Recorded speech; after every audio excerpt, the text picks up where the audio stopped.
Hi, welcome to a new video, and today is not a classic unboxing, analysis and testing.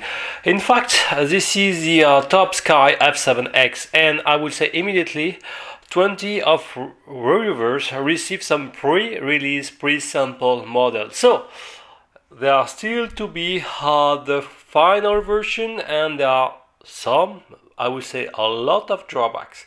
So all the review actually published on YouTube already review this pre-sample, and it won't represent the final release. Anyway, I want to show you all the different bad aspects of the pre-release. It's not a bad advertising for the TopSky company, but it will at least help you to judge if the problem can be solved or not by your own opinion.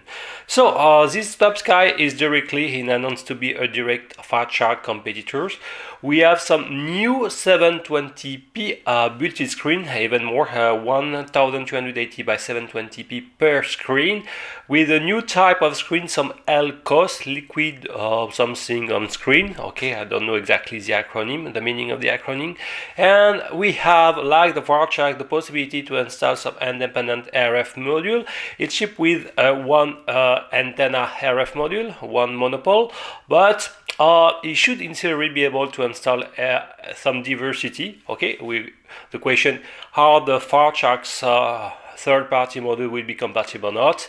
Okay, and there is a built-in DVR. What I can say, there is a fan, HDMI input, possibility to display 3D source side by side. Okay, and voila. Okay, so now let's discover a bit this box, and I will almost immediately highlight on the bad points are already observed or collected from the I would say the main discussion on RC groups. There are a lot of discussion and talks, some are very hot, but I will try to resume all of them. Let's discover this bundle.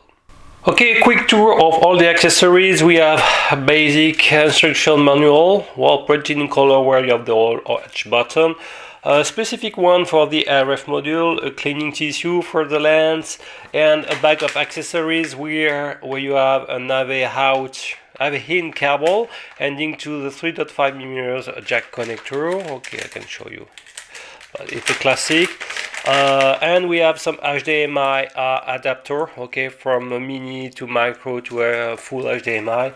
And we have some kind of clips because it comes because it's possible to attach a special facial sponge, okay, which is somewhere in the bags. So the transportation bag is not so bad, and we have this sponge because it comes by default with a rubber band. So I already pre-installed the receiver, which come on this small box. It's 140 channel, 5.8 gigahertz. I don't have any information about the RF sensitivity. Anyway, it's already pre-installed. We have a battery strap, we have the battery charger with DC connector, and we have this 2200 mAh power LiPo battery. It's quite heavy, more than 100 grams. And the good news, we have a battery indication. Okay, just press and it will show that the 4 LEDs. So we have at least 3 or 4 hours of using time, so that's great, and no balance unplug, so no possibility to install a buzzer, okay, alarm, and the main question will be raised because actually I can immediately start with the first drawbacks. On the OSD information, there is no battery voltage indication, and for me it's a real drawback, because if one day you come in the field by forgetting to charge your battery, you don't have any information how is loaded your battery, and you can have black screen mid-flight. Can be potentially dangerous. Okay, but I repeat, this battery, if full charge, you have plenty of time, 3-4 hours of usage. That's great. And there is another saving features here. We have some facial detector. Okay, so as soon as you remove the face from the goggles, the screen will be automatically turned off. Let's make a demonstration. I will turn on. So no power switch. Okay, and after a couple of seconds you can see. Okay, and as soon as I will hide the detector, the screen will be here. Okay, up, switch turn off, turn on, and it's working very well. So I'm not afraid to have a bad behavior of this one. So at least it's good. So make a small panorama. We have the channel button here. So and another drawback, in fact, the last VFrame selected is not stored in the machine, so each time you will have to manually reselect your VFrame, okay, by pushing up and down. And since there is no subdivision and subband, statically you will have to press 19 times, okay, until to reach your last VFrame or your favorite VFrame. That's a drawback. So up to go down, up, and down to go down in the 40 channel. And if you long press on it, okay, maybe you can make a demonstration. There is an auto scanning procedure, okay, so I will try to make a focus, okay, like this. I hope you will be able to see, okay. So first thing, the field of view is just impressive, okay. So I will long press the channel up button. It will run the auto scan.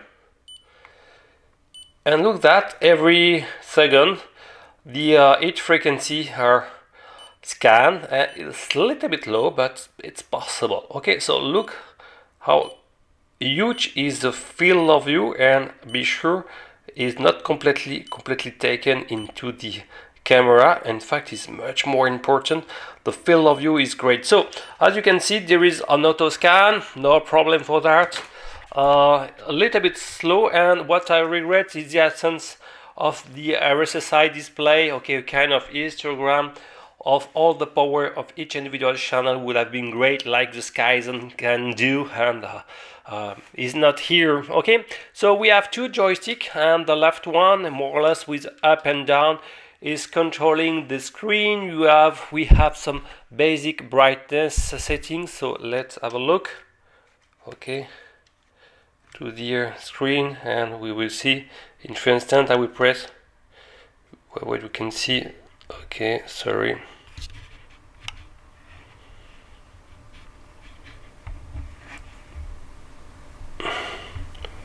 So we can see brightness, contrast. Okay, I will try to focus.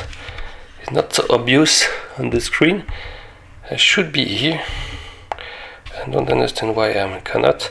I have only a partial vision, but anyway, I have the brightness, the contrast, and you can see that I can only capture the half of the screen, and we can select also the different languages. Okay, so we have contrast and color. Okay, so a lot of settings. Well, not only three.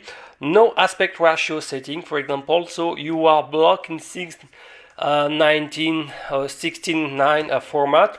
So if you have a specific for third camera, you won't be actually be possible to select this other aspect ratio. It's a drawback. The left and right is useless. We have a fan, and the fan is huge. And another drawback, also noticed, and it can be very important if you are wearing sunglasses, the fan is maybe too powerful. Okay, so when you will turn on, you have to individually turn on off. You can hear maybe it, and the airflow sent to the fascia is important. It means that it will dry your eyes very fast, so it could be super problematic. Okay, so they have probably to lower the RPM of the fan to reduce the voltage, some stuff like this. Okay, but at least you can turn off on manually, but if you are mid-flight, it's a big problem. The other one joystick is to more to control the DVR, and strangely to turn on the recording. It's like the home way. You have first to enter into recording mode by long pressing down the joystick button until you will see a rec button. Okay, and maybe I will try to show you. There is a rec button, should be appearing somewhere. Not sure I will be able to see it because it's super large. It's displayed on the on the top right. Okay, here, and if you that is, and if you press one more time, it will start to flash to start recording. and press now one more time to stop recording. Okay, so now let's talk about the DVR. There are a lot of problems with. First of all, for any NTSC source, all the recorded files are empty, 0 kilobyte. It's a huge bug. More, I will say, for a PAL source, we have some written file, okay, but first, the all recording are present a big problem. The speed is divided by 2, so it's problematic. So you will have to manually double the speed of the reading of the file to have a normal speed. That's a huge problem. And more, we have some cropping, okay?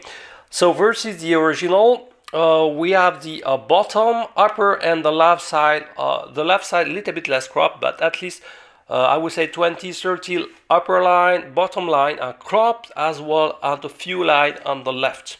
Okay, more on the DVR, we have a blue line appearing on the left side. It's so basically a huge work must be done on the DVR, and probably a firmware upgrade, okay, can solve this problem. And probably this firmware upgrade can be flashed through the micro SD card by installing the bin file on the roots folder. So as you can see, the list of problems start to be long, and let's continue. Another one, the space, okay, here for the adapter is a little bit too large for a classic fat shark adapter. Okay, so if you have some, you won't be able to install them, at least without modding. Okay, maybe by providing some little extension it will be possible. Another drawback, the foam here is comfortable for me, but it tends to be removed super easily. So look at that. Each time regularly I need to reclip it. Okay, on the bay is not super a big problem, but versus time it could be problematic. So let's have a look to the bottom side. We have a nav in, and I regret the absence of nav out. It's so useful.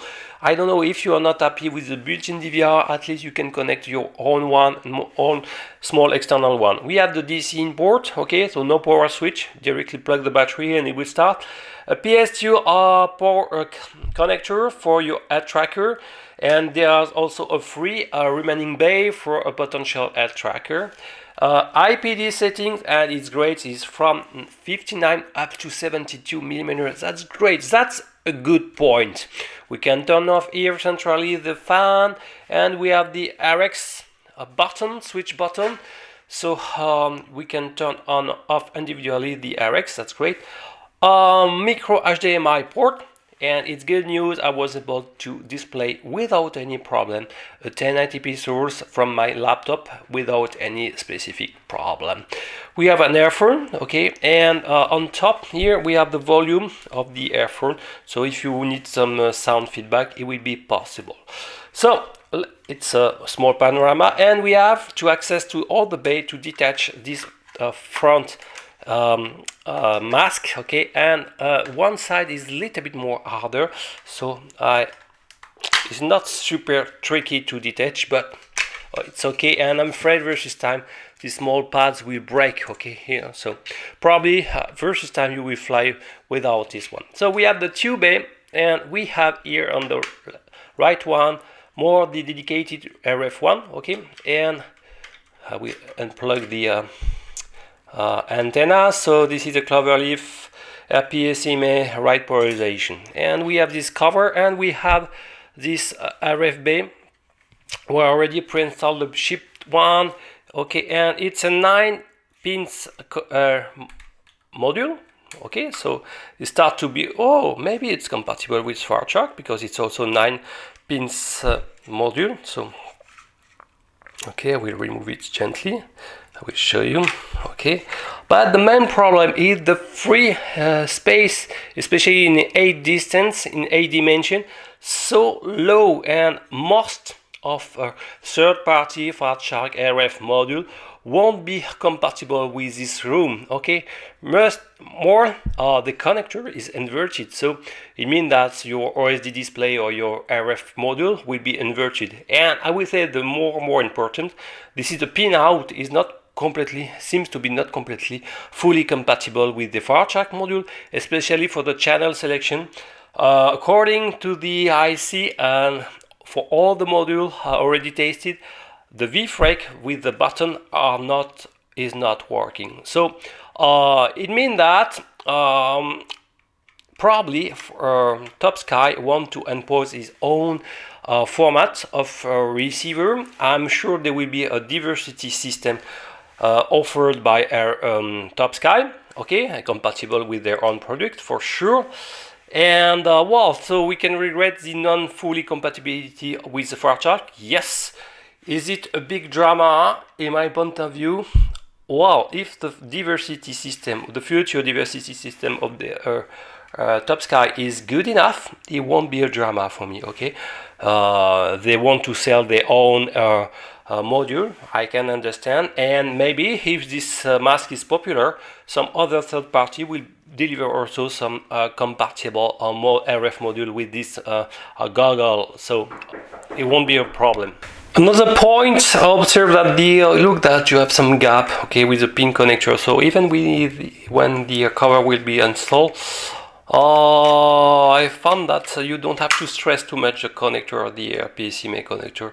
Okay, so we just need, and you can see there is already a pre-all for the diversity model. So diversity TopSky is definitively preparing this own diversity module. Okay, so let's have a look now to the other bay. I will just install the PCMA. So be gently, okay, to not stress the connector. So there is another bay, and this one is more dedicated to install net tracker. So I don't know exactly. And on top here we can see the micro SD card. So first we need to remove this one to access at least a minimum. Okay, so it's a minimum and you have to gently insert it. But be aware, when this cover is installed, okay, sometimes you don't see really the micro SD slot and by accident the card can fall inside.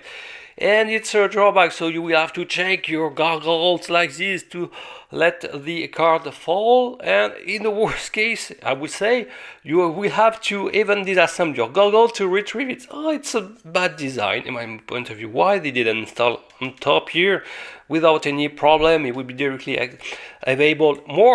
Why not to have a micro USB port? We will be able to retrieve the file directly. Anyway, it's like this. So this one is dedicated to the future air tracker, and we have a PS2 port, so it won't be a big problem.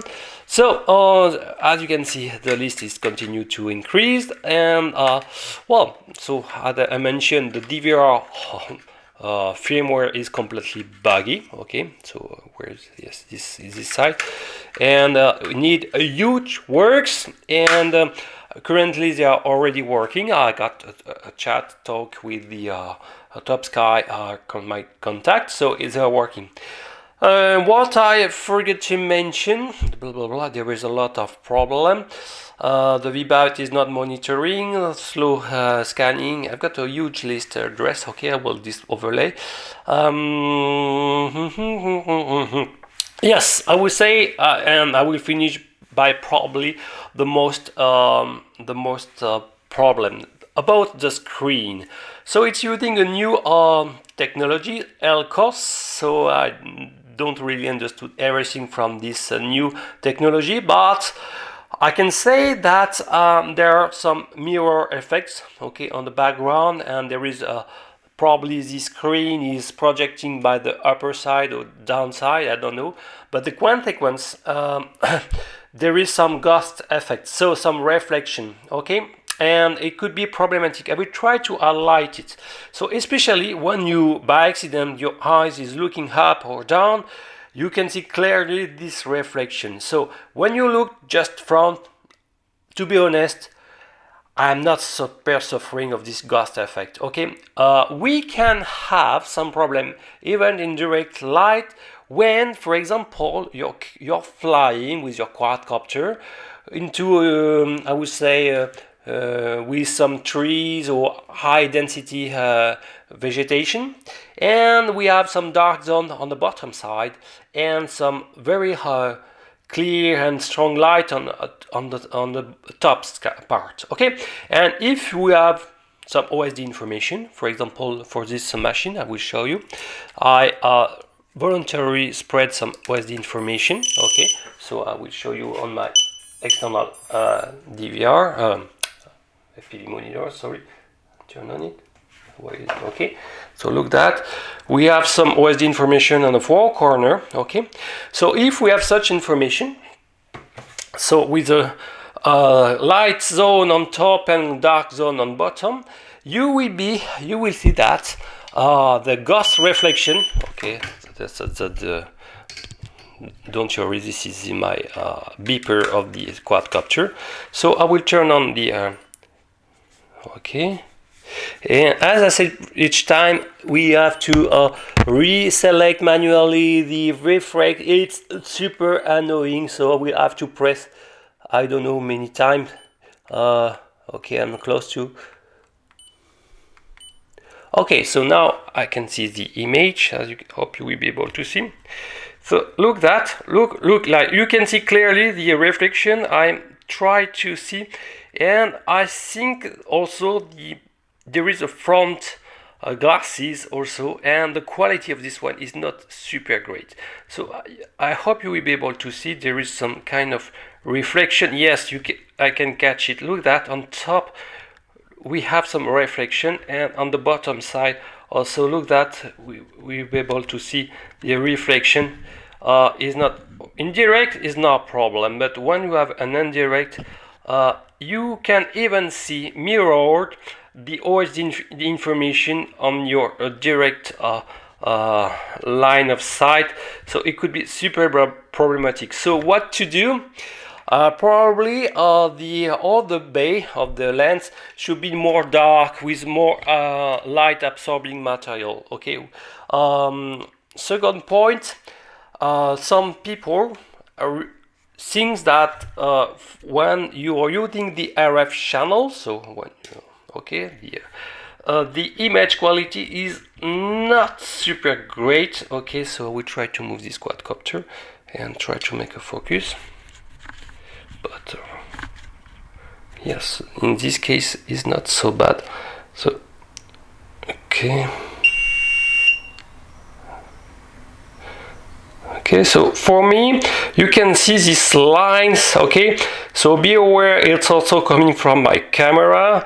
This fast horizontal band is linked with the sampling effect of the camera as well, so don't be wrong. Okay, anyway, but the video quality is not so bad. Maybe maybe after a little bit blur, so I will let you to compare versus the Aomway, and you will be able to judge by your own.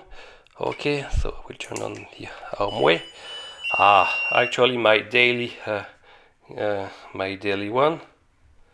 So look,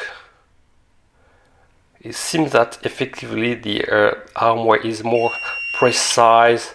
Okay, in terms of image. Okay, I'll try to focus more. It's a little bit hard to have both, but anyway, let's compare.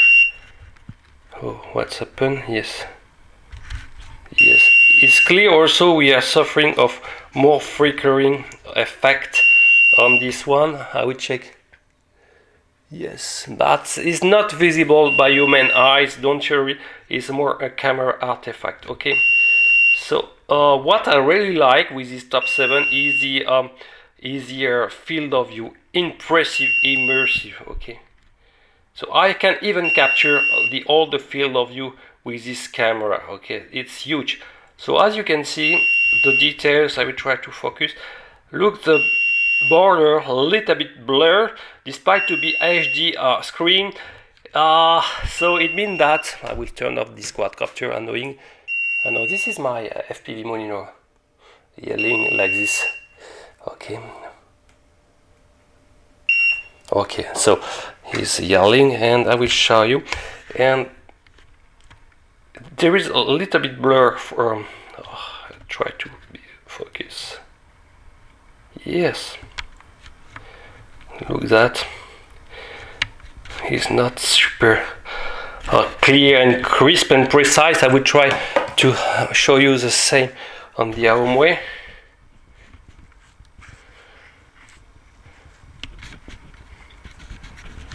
Try to see where.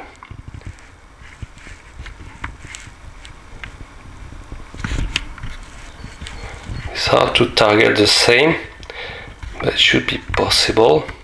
Look, for example, the corner here. We have a more sharp and precise definition in my point of view. So, what does it mean?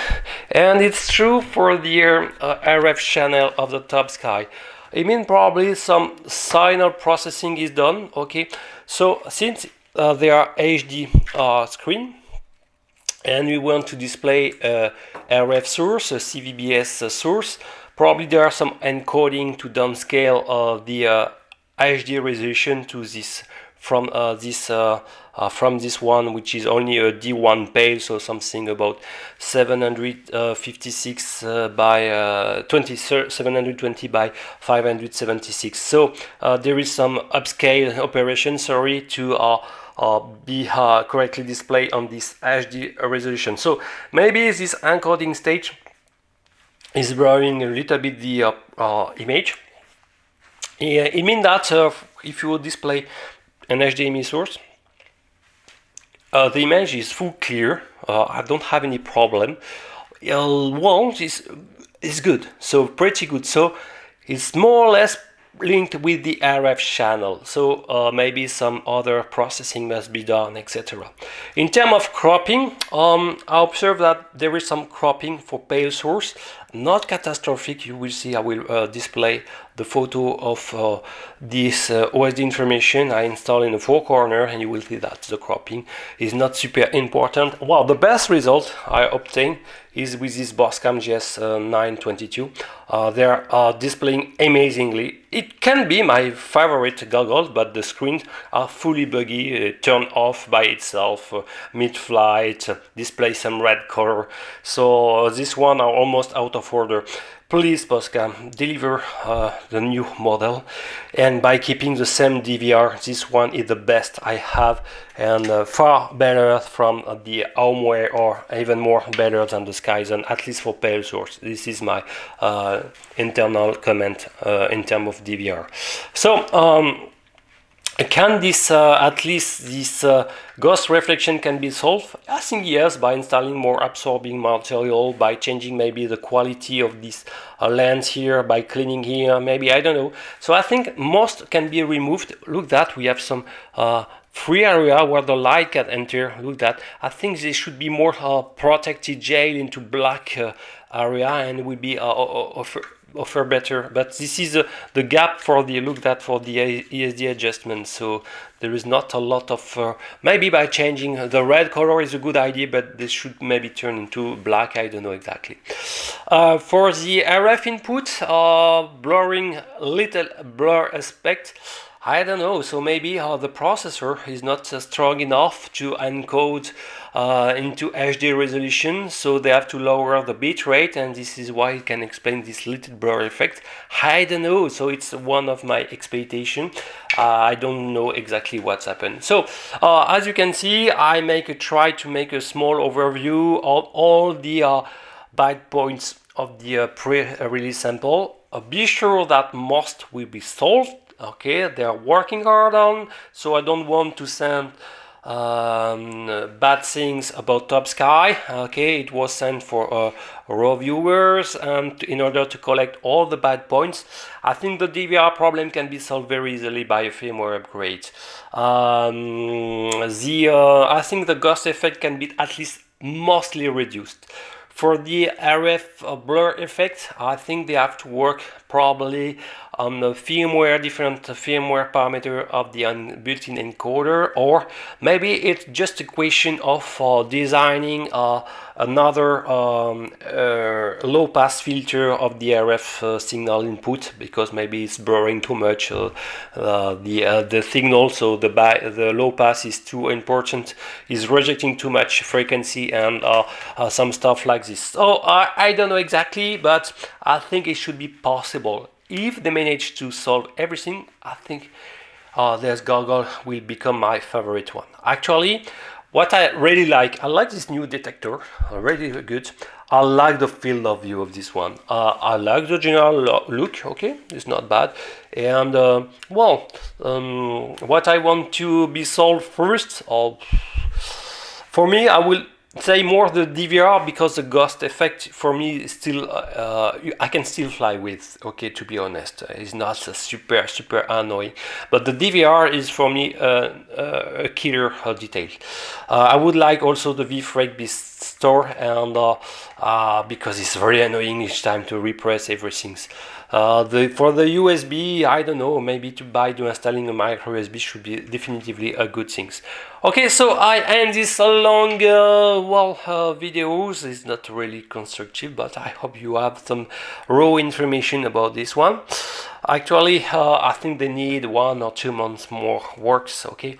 Maybe they already start to work on and then already knew most of them, but at least you have a full raw video about this TopSkyF7X. I repeat, they are pre-release. Okay, this is not the official one, so don't condemn this model before the final release. Actually, I'm pretty sure they will solve most of the problem. Thank you for watching. See you next time. Bye bye.